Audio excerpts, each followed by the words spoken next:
Hai semua, Assalamualaikum warahmatullahi wabarakatuh. Salam sejahtera, selamat petang dan salam satu pengakap cikgu ucapkan kepada semua murid-murid. Selamat datang cikgu ucapkan kepada semua murid-murid ke perjumpaan mingguan Persatuan Pengakap Sekolah Kebangsaan Lanai. Baiklah murid-murid, sebelum memulakan perjumpaan, cikgu nak tanyakan kepada murid-murid, adakah murid-murid sihat di rumah? Cikgu berharap agar murid-murid sentiasa sihat di rumah dan dijauhkan daripada wabak COVID-19. Baiklah murid-murid, pada perjumpaan petang ini kita akan belajar sesuatu yang baharu. Tetapi seperti biasa, sebelum memulakan perjumpaan, kita akan menyanyikan lagu Negaraku, lagu pengakap, lafaz persetiaan pengakap dan bacaan doa. Jadi, sekarang cikgu nak minta semua murid-murid bangun dan berdiri tegak bagi menyanyikan lagu Negaraku, lagu pengakap, lafaz persetiaan pengakap dan bacaan doa. Nyanyian lagu Negaraku.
Nyanyian lagu pengakap.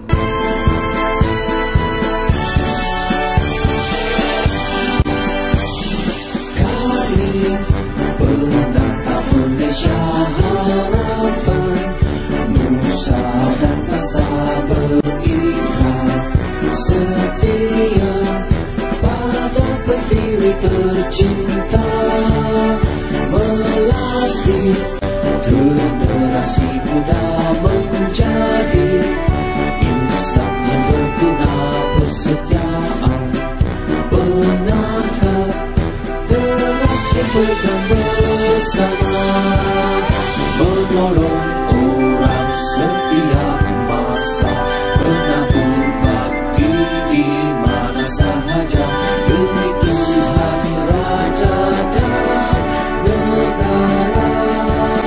Berbudi bersaudara, taat menurut perintah. Kami bangga junjung cita-cita pengakap Malaysia.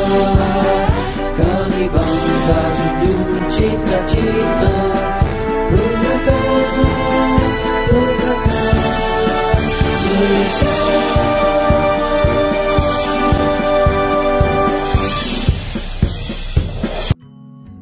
Sekarang cikgu akan membimbing murid-murid untuk membacakan lafaz persetiaan pengakap. Up.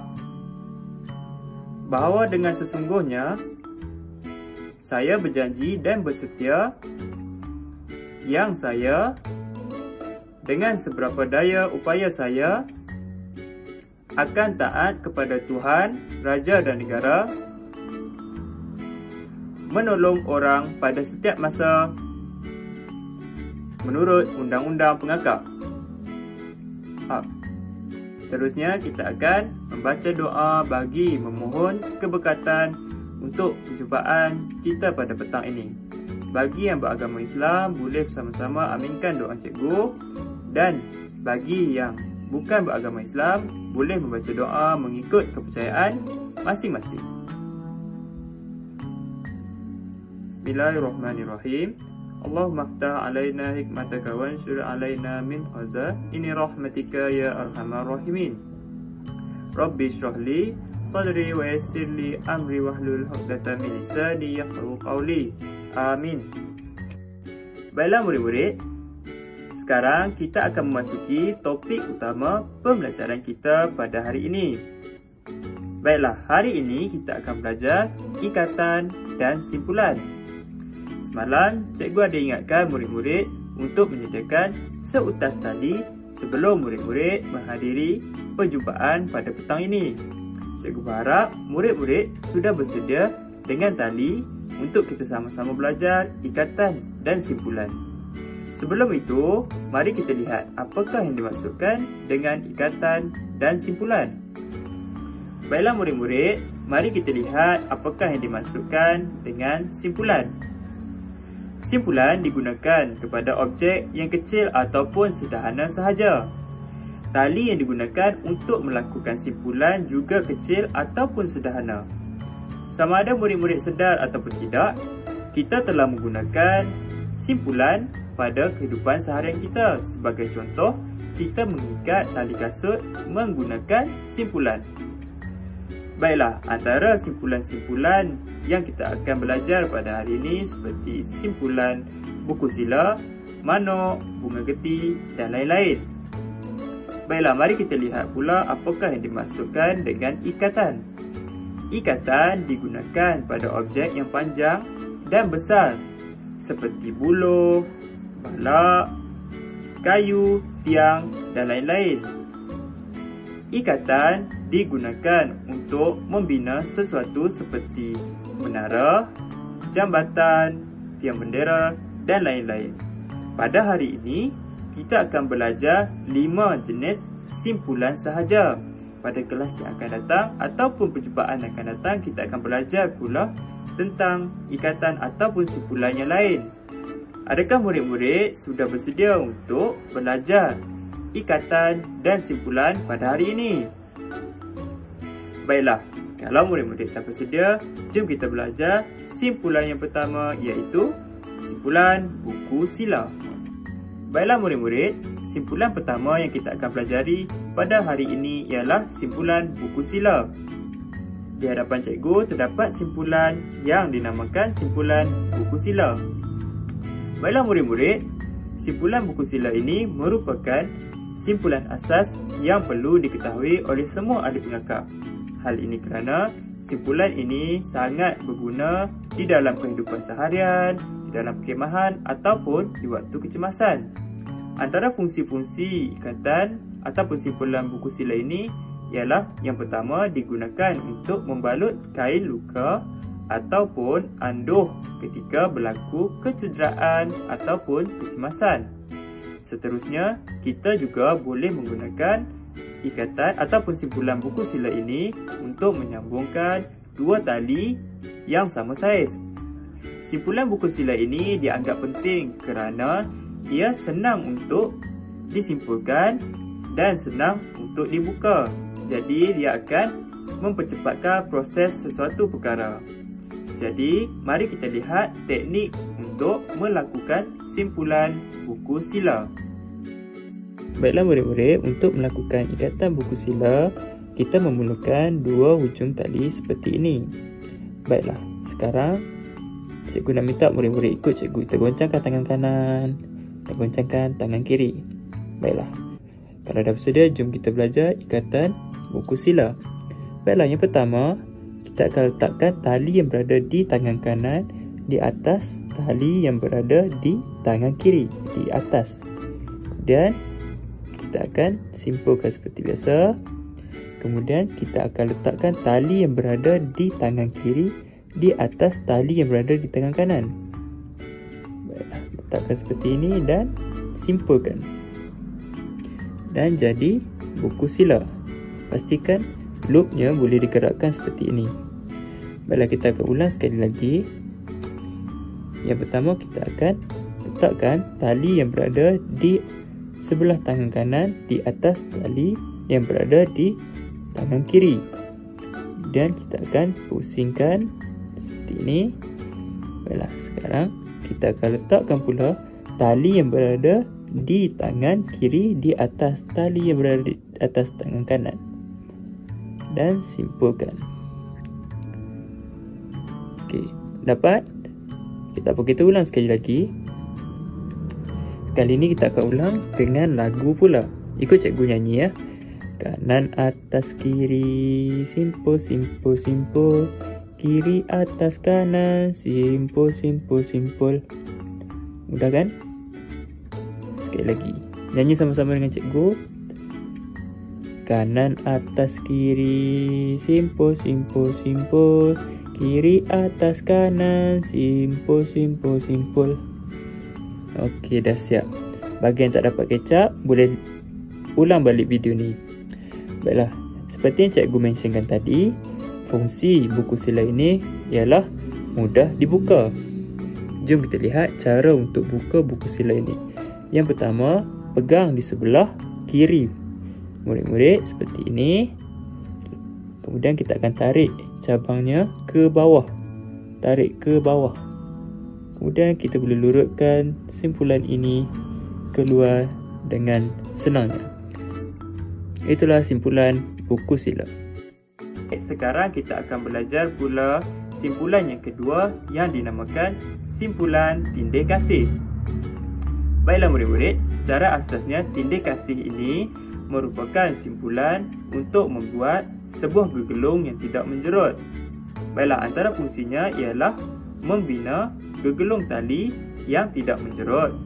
Yang kedua ialah bagi mengikat leher binatang ternakan. Dan yang ketiga, bagi menyelamat di air. Baiklah, kenapa kita gunakan tindih kasih untuk mengikat leher binatang ternakan ataupun menyelamat di air? Hal ini bagi mengelakkan tali itu daripada menjerut leher binatang ataupun mangsa lemas itu.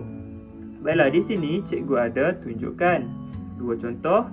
Yang berwarna kuning menggunakan ikatan biasa dan berwarna hijau menggunakan ikatan tindih kasih. Mari kita lihat, jika kita menggunakan ikatan biasa boleh menjerut mangsa lemas ataupun leher binatang yang boleh menyebabkan kecederaan ataupun yang lebih parah, kematian. Mari kita lihat pula jika kita gunakan ikatan tindih kasih ini pada menyelamat ataupun leher binatang. Ia tidak akan menjerut dan dapat menyelamatkan keadaan daripada perkara yang tidak diingini. Baiklah murid-murid, sekarang kita akan belajar teknik bagaimanakah untuk membina simpulan tindih kasih. Baiklah murid-murid, untuk melakukan tindih kasih, yang pertama kita memerlukan satu hujung tali seperti ini. Kemudian kita akan buat satu lubang lebih kurang jaraknya 2 jengkal daripada hujung tali. Kita akan buat loop ataupun lubang seperti ini. Pastikan loop ini berada di hadapan, bukan di belakang. Kalau di sini, salah. Pastikan loop ini naik dan keluar di bahagian hadapan. Kemudian, cikgu nak murid-murid bayangkan hujung tali ini merupakan seekor arnab. Kemudian, lubang ini merupakan lubang arnab dan tali di belakang ini merupakan batas ubi. Baiklah, ceritanya seperti ini. Pada suatu hari, seekor arnab keluar daripada lubang. Kemudian dia mengelilingi batas melalui belakang ya. Kemudian dia masuk balik ke dalam lubang tersebut dan ketatkan. Jadi terhasillah tindih kasih. Dapat tak? Okey, mari kita ulang sekali lagi.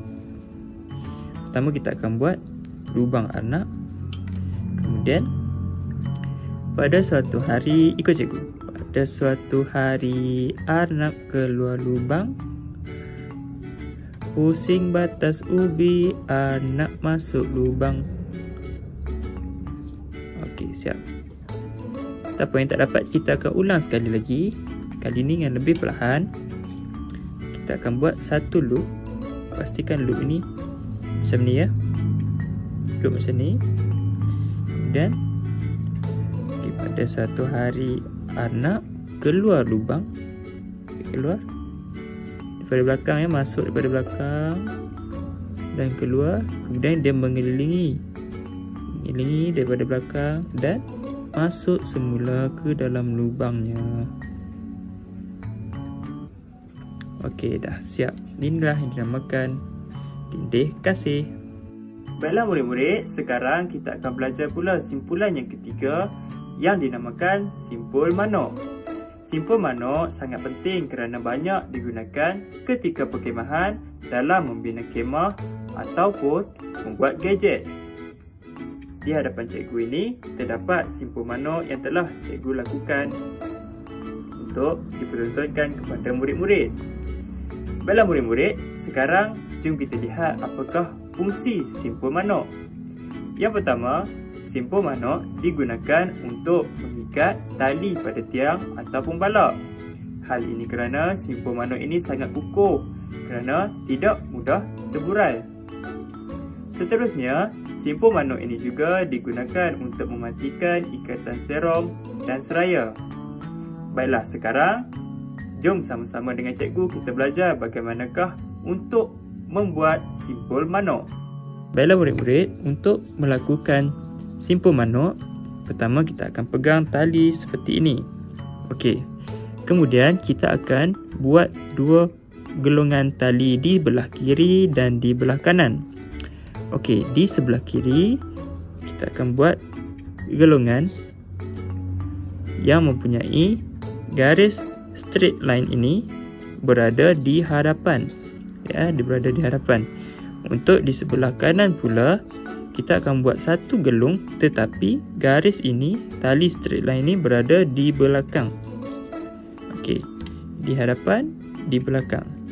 Okey. Kemudian kita akan meletakkan gelung yang berada di sebelah kanan di atas gelung kiri. Okey, pegang di ujung ni.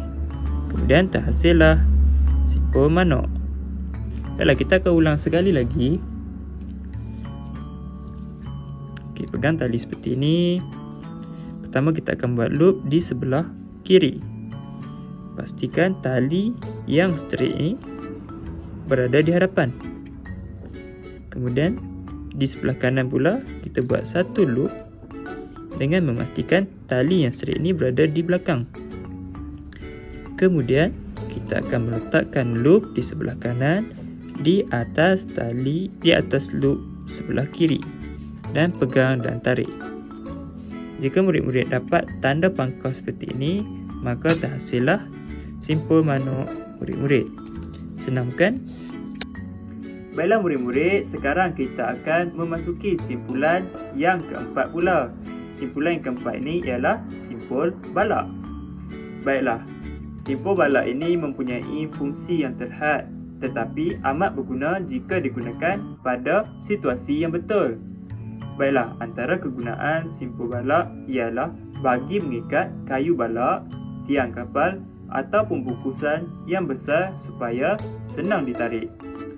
Seterusnya, simpul balak ini juga digunakan untuk permulaan kepada ikatan serong. Walaupun fungsinya minimum, tetapi jika digunakan pada situasi yang betul, simpul balak ini akan menjadi sangat berguna kepada kita. Baiklah murid-murid, jom kita belajar bagaimanakah melaksanakan simpul balak. Baiklah murid-murid, untuk melakukan lilit balak kita memerlukan satu tiang seperti ini. Jika murid-murid tidak mempunyai tiang ataupun kayu seperti ini, murid-murid boleh menggunakan kaki kerusi, kaki meja ataupun tiang rumah. Baiklah. Yang pertama, kita akan melilitkan di sekeliling tiang tersebut. Kemudian kita akan letakkan simpulan seperti ini. Kemudian masukkan hujung simpulan melalui bawah. Okey, masukkan simpulan melalui bawah seperti ini. Okey, dapat. Kemudian dengan menggunakan tali ini kita akan melilit tali ini. Ya, cikgu buat. Kita akan melilit, lilit. Selepas lilit kita akan tarik. Dan inilah simpul balak. Tak apa, kita ulang sekali lagi. Baiklah, yang pertama kita akan melilit kayu tersebut ataupun tiang tersebut. Kemudian letakkan seperti ini. Okey, dapat. Kita akan masukkan hujung tali ini melalui bawah. Kemudian kita akan lilitkan tali ini di sekeliling tali yang berada di dalam bulatan. Okey, kita akan lilitkan 1, 2, 3. Okey. Kemudian kita akan ketatkan. Dan kita dah dapat lilit balak. Baiklah murid-murid, sekarang kita telah sampai di simpulan yang terakhir pada hari ini. Baiklah, simpulan terakhir yang kita akan pelajari pada hari ini ialah bunga geti. Mari kita lihat fungsi-fungsi simpul bunga geti ini. Yang pertama, bunga geti digunakan untuk menyambung dua tali yang tidak sama saiz. Sebagai contoh, kita ingin menyambungkan tali kapal yang besar dengan tali perahu yang kecil. Baiklah, seterusnya bunga geti juga digunakan untuk mengikat tali kepada sesuatu tajul. Tanpa membuang masa, mari kita belajar teknik bagaimanakah bunga geti dilaksanakan. Baiklah murid-murid, untuk simpulan yang terakhir ini ialah bunga geti. Seperti kita tahu, bunga geti menggabungkan dua tali yang tidak sama saiz, tetapi di sini cikgu mempunyai tali yang sama saiz. Anggap saja tali yang sebelah kanan ini ialah lebih kecil berbanding tali di sebelah kiri. Baiklah, cara melakukan bunga geti ialah kita akan buat satu loop seperti ini. Pegang. Kemudian kita akan gerakkan tali di sebelah kanan sahaja. Kita akan masuk daripada belakang ya, masuk daripada belakang, naik ke atas, mengelilingi kedua-dua tali tersebut. Okey. Dan masuk semula. Okey, untuk masuk semula ini kita perlu masuk di bawah tali ini. Nampak? Di bawah tali ini. Okey, dan tarik. Dan terhasillah bunga geti. Baiklah, kita akan ulang sekali lagi untuk yang tidak nampak. Baiklah, pegang satu loop seperti ini. Satu loop. Gerakkan tali yang sebelah kanan saja. Masuk melalui belakang. Kemudian kita akan mengelilingi melalui belakang ya, mengelilingi kedua-dua tali tersebut dan masuk semula.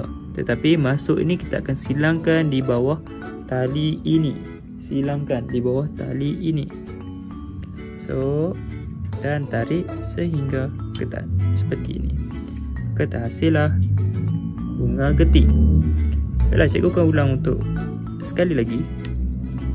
Kita akan buat loop yang besar seperti ini. Gerakkan tangan kanan, tali yang berada di tangan kanan sahaja. Masukkan daripada belakang ya, naik ke atas, mengelilingi tali tersebut, masuk semula, tetapi masuk di bawah tali ini. Masuk, kemudian ketatkan. Dan terhasillah bunga geti. Alhamdulillah, kita telah berjaya belajar kelima-lima jenis simpulan sebentar tadi. Cikgu nak minta murid-murid memberikan tepukan yang gemuruh kepada diri sendiri kerana berjaya belajar simpulan sebentar tadi. Baiklah murid-murid, untuk aktiviti seterusnya kita akan menyelesaikan beberapa permasalahan yang berlaku di dalam kehidupan dengan menggunakan simpulan. Hal ini kerana ikatan dan kehidupan sangat penting dan berkait rapat kerana banyak digunakan pada setiap hari. Tanpa membuang masa, mari kita tengok persoalan ataupun masalah pertama yang timbul di dalam kehidupan kita. Baiklah murid-murid, jom sama-sama dengan cikgu kita bacakan petikan yang terdapat dalam rajah tersebut. Tali ampaian Makcik Ros putus kerana ditimpa dahan pohon. Dengan menggunakan tali, cadangkan ikatan yang boleh digunakan oleh Makcik Ros untuk mengikat tali ampaiannya. Baiklah, di sini kita dapat lihat ampaian Makcik Ros rosak akibat ditimpa oleh dahan. Jadi, kita perlu membantu Makcik Ros dengan mencadangkan ikatan yang boleh digunakan oleh beliau untuk mencantumkan tali di kedua-dua tiang tersebut. Okey, jom kita bincangkan bersama-sama ikatan ataupun simpulan apakah yang sesuai digunakan oleh Makcik Ros untuk mencantumkan tali di kedua-dua tiang tersebut. Ikatan ataupun simpulan yang dipilih mestilah kukuh dan tidak mudah terburai. Hal ini bagi mengelakkan tali itu terputus apabila Makcik Ros menyidai pakaiannya. Baiklah murid-murid, ikatan apakah yang sesuai digunakan oleh Makcik Ros? Adakah ikatan seperti ikatan tindih kasih sesuai? Cikgu rasakan ikatan tersebut tidak sesuai dan cikgu rasakan ikatan yang sesuai digunakan oleh Makcik Ros ialah simpul manuk. Hal ini kerana simpul manuk digunakan untuk mengikat tali kepada tiang, balak ataupun kayu. Tambahan pula, simpul manuk ini merupakan simpulan yang kukuh dan tidak mudah terburai. Mari kita bacakan petikan di soalan kedua pula. Haji Ramli ingin mengalihkan lembunya ke sangkar baru. Tetapi Haji Ramli risau lembunya akan terlepas. Cadangkan ikatan yang boleh digunakan oleh beliau untuk mengikat leher haiwan ternakan agar tidak terjerut. Cikgu pasti murid-murid sudah mempunyai idea ikatan ataupun simpulan apa yang sesuai digunakan oleh Haji Ramli. Hal ini kerana terdapat clue iaitu Haji Ramli ingin mengikat leher haiwan tanpa terjerut. Jadi, simpulan yang sesuai digunakan oleh Haji Ramli sudah tentu simpulan tindih kasih yang tidak menjerut. Baiklah murid-murid, sekarang kita berada di soalan terakhir. Jom ikut cikgu sama-sama kita bacakan petikan tersebut. Syazwan membeli tali memancing baharu. Namun, tali tersebut lebih besar berbanding tali lamanya. Cadangkan ikatan yang boleh digunakan oleh Syazwan untuk menyambungkan kedua tali tersebut. Baiklah, di sini kita dapat lihat Syazwan mempunyai dua tali yang berbeza saiz. Jadi, dia perlu mencantumkan kedua-dua tali tersebut. Jadi, ikatan ataupun simpulan apakah yang sesuai digunakan oleh Syazwan? Seperti yang kita belajar tadi, terdapat dua simpulan yang boleh digunakan untuk menyambungkan tali. Yang pertama ialah buku sila dan yang kedua ialah bunga geti. Tetapi, hanya ada satu simpulan yang boleh digunakan untuk mencantumkan tali yang berbeza saiz. Kalau murid-murid masih ingat lagi, sudah tentulah simpulan bunga geti. Tahniah cikgu ucapkan kepada murid-murid kerana berjaya menyelesaikan permasalahan yang timbul sebentar tadi. Secara tidak langsung, kita telah berjaya membantu Makcik Ros, Haji Ramli dan Syazwan dalam menyelesaikan masalah mereka. Ingat murid-murid, bantu-membantu sangat penting di dalam kehidupan kita hidup bermasyarakat. Baiklah, perjumpaan kita sudah pun sampai di penghujungnya. Sebelum itu, jom kita buat rumusan apakah yang telah kita pelajari pada hari ini. Kita telah pelajari 5 jenis simpulan dan fungsi-fungsinya. Baiklah murid-murid, cikgu ada menyediakan kuis di dalam aplikasi Kahoot yang boleh murid-murid akses melalui link yang telah cikgu berikan. Cikgu harap murid-murid menjawab kuis tersebut kerana cikgu akan periksa siapa yang buat dan siapa yang tidak buat. Baiklah murid-murid, sampai di sini saja kelas cikgu pada hari ini. Kita akan berjumpa lagi pada perjumpaan yang akan datang. Cikgu harap murid-murid menjaga diri di rumah dan menjaga kesihatan, dan cikgu doakan murid-murid dijauhkan daripada wabak COVID-19. Sampai di sini saja perjumpaan kita pada hari ini. Assalamualaikum, salam sejahtera dan salam satu pengakak.